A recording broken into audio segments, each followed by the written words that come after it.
Assalamualaikum warahmatullahi wabarakatuh. Selamat pagi dan salam sejahtera untuk kita semuanya. Perkenalkan, nama saya Vanisya Zalika Salsabila dari kelas 10 MIPA 5. Berdasarkan tugas mata pelajaran sejarah, pada kesempatan kali ini saya akan menjawab pertanyaan C, yakni analisislah bagaimana pola penyebaran Islam dalam aspek pendidikan. Maka dari itu, izinkanlah saya untuk menjawab pertanyaan tersebut. Islam adalah agama yang selalu mengajarkan perdamaian.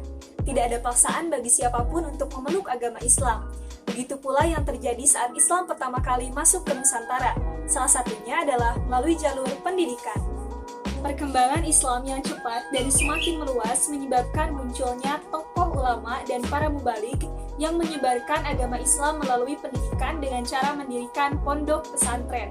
Materi pembelajaran pondok pesantren kala itu bersumber pada kitab kuning dari Timur Tengah yang ditulis pada abad 7 sampai dengan 8 Masehi. Materi yang diajarkan dilengkapi dengan fikih dan tauhid.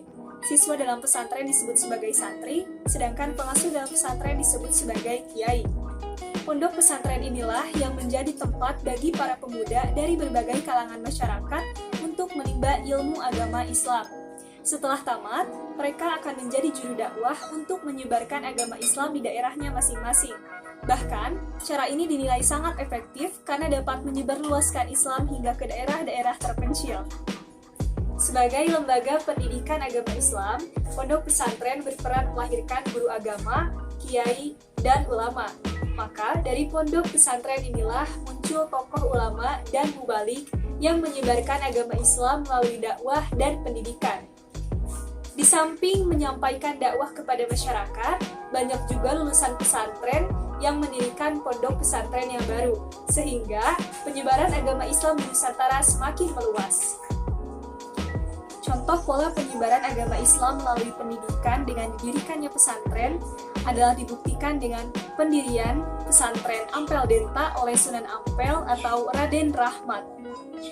Pesantren ini didirikan di Ampel Denta dekat Surabaya, sehingga Sunan Ampel dikenal sebagai pembina pesantren pertama. Pesantren Ampel Denta ini merupakan cikal bakal berdirinya pesantren-pesantren di tanah air.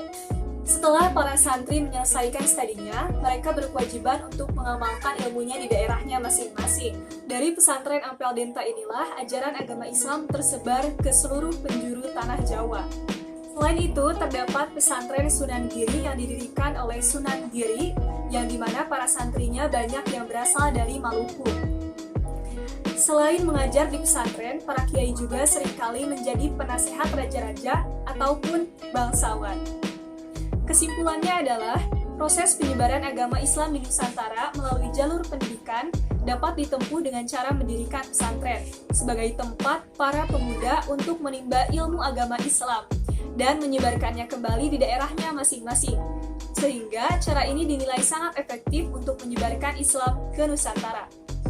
Sekian yang dapat saya sampaikan. Saya Vanisya Zalika Salsabila dari kelas 10 MIPA 5, pamit undur diri. Terima kasih. Wassalamualaikum warahmatullahi wabarakatuh.